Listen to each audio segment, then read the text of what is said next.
Model school Korsa Mirpur Kushtia. আমাদের দ্বিতীয় সাময়িক পরীক্ষার খাতা বিশ্লেষণ। আমার সাবজেক্ট ইংলিশ।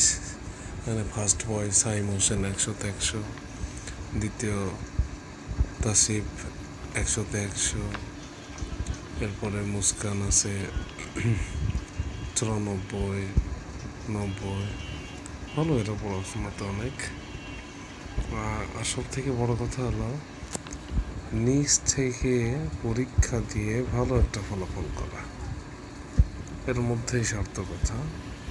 তা সত্ত্বেও এদেরকে লিখে দেওয়া হয়েছে, খুবই মজার একটা ব্যাপার। আমি বলছিলাম যে 85-এর নিচে নাম্বার পাইলে এদের সমস্যা, এজন্য প্রত্যেকটা নাম্বারের নিচে আমি ছোট্ট করে লিখে দিয়েছি নট সেভ,